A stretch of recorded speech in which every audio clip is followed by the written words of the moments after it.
Welcome to Get Your Mind Right. Today, we're diving into your questions and insights in our mailbag segment. Thanks to everyone who wrote in.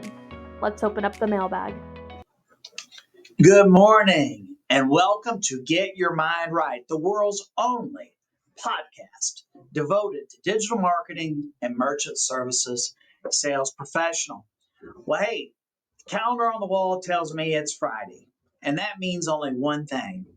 It's Mailbag Day, and today we're dialing in on the kind of questions that separate the professionals from the hobbyists. So, we got a couple of longtime players and one new player in the question field in the old mailbag today. So let's dive in. I'll give you a little preview. Kylee Rathgaber wants to know, how do you stay sharp? How do you keep up with your products? Consistently close and grow while the industry keeps shifting beneath your feet. Whitney Johnson's asking about lead prioritization. When you got a long list of prospects, how do you decide who gets your attention first?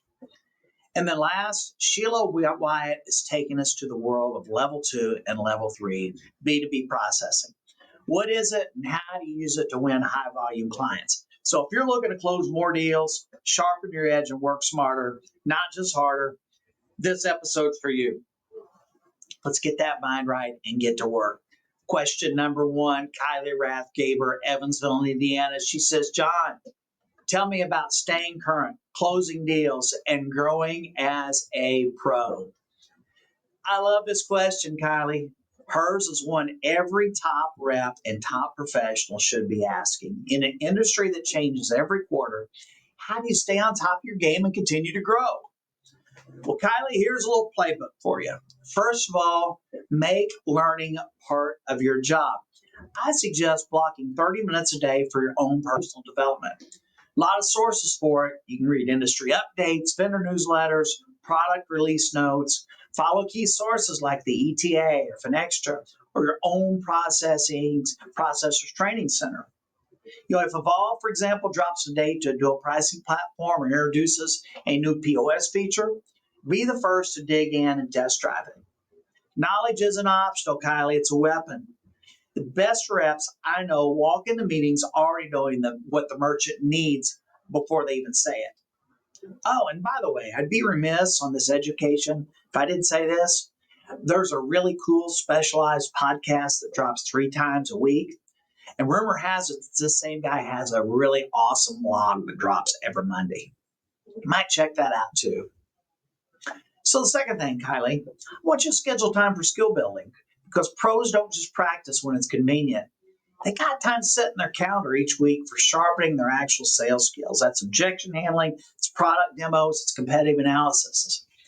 The other thing is, and this is painful, and this is someone who's a podcaster and who writes, I got to look at my own face and hear my own voice on this audio. And trust me, it's painful. No one likes to do it. But you know what? It's what top professionals do on their sales calls. They record their calls. They role play tough questions. I know one of the top sales reps in our whole franchise.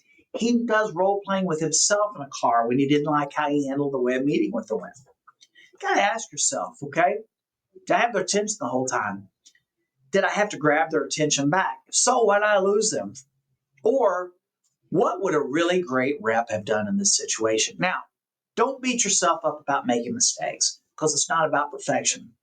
It's about getting better each week. Now, the third thing, Kylee, is I want you to tie learning to closing. This is applied knowledge here at its best example, because if you study without application, it's only an academic exercise. When you learn it, you lose it. If you read about interchange optimization for B2B merchants, that's great. Now, Kylee, I want you to go target that HVAC company or law office and you've been circling and show them how level 2 and level 3 processing can save them real money. You retain more once you apply it fast. The last thing, Kylee, is build your network. Surround yourself with other closers. Surround yourself with winners.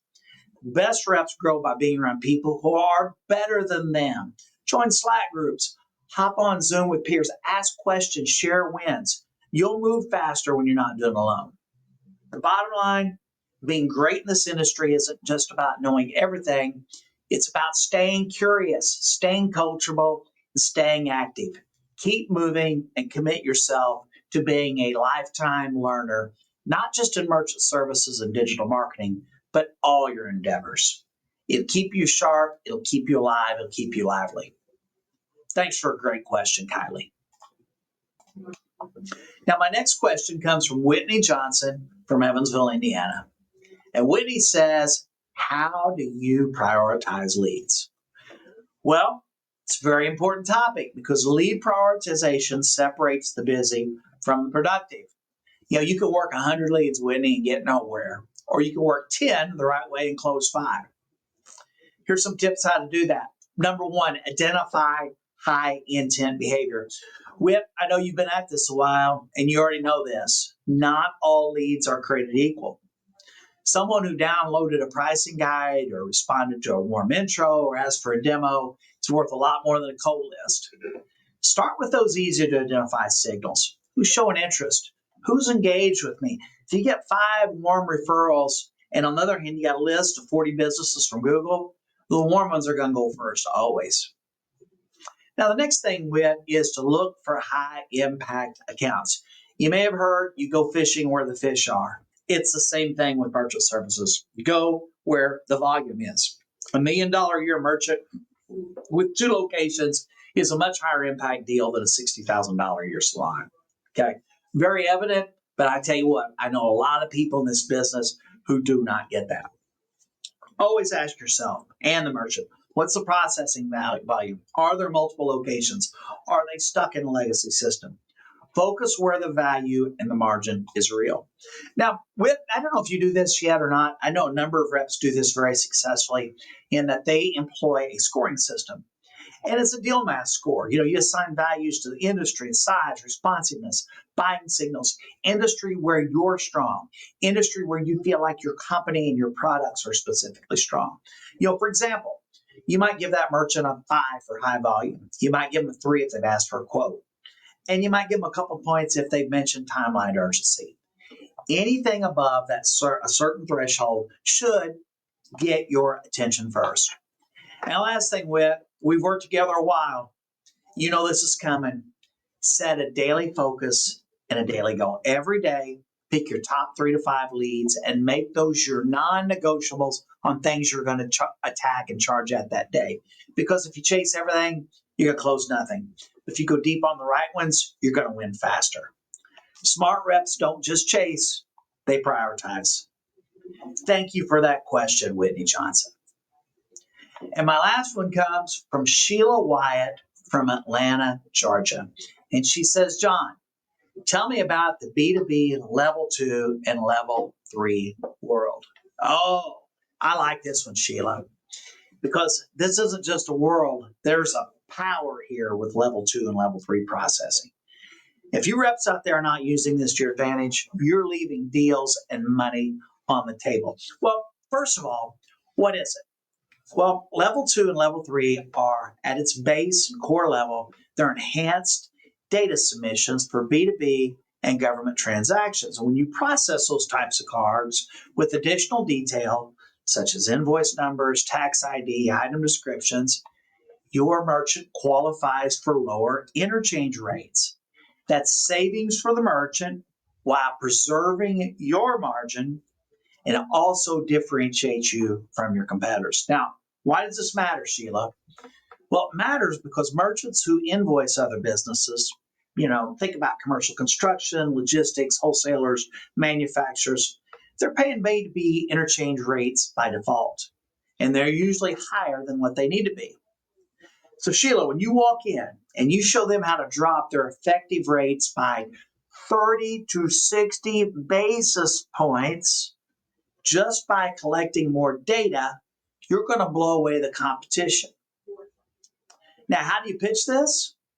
Well, this is one of the times, Sheila, I'm going to lead with savings and compliance. I'm going to say some things like, Mr. Merchant, you're accepting corporate cards. Let's make those cards work for you instead of against you. And you might say, by submitting enhanced data, you cut fees without switching systems. This is big stuff here.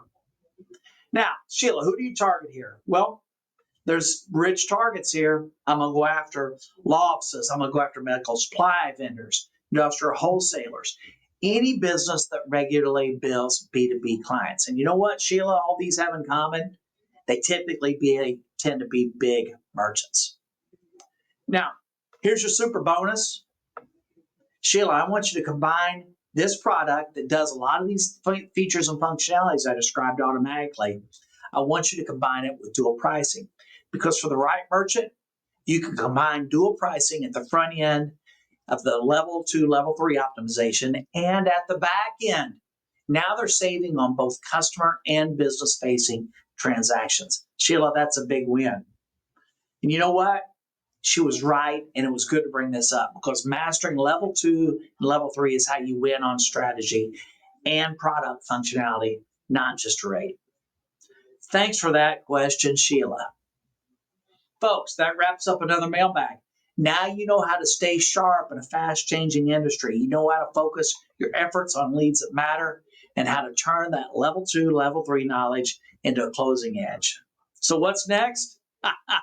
Head down and horn up. Get your rhino on. Take what you learn, hit the field, and charge at your goals. No distractions, no hesitation. And hey, before you leave here, do me a favor and hit that follow button, like and share. Tell your friends about this. No excuses, just action. I'll see you here Monday on Get Your Mind Right.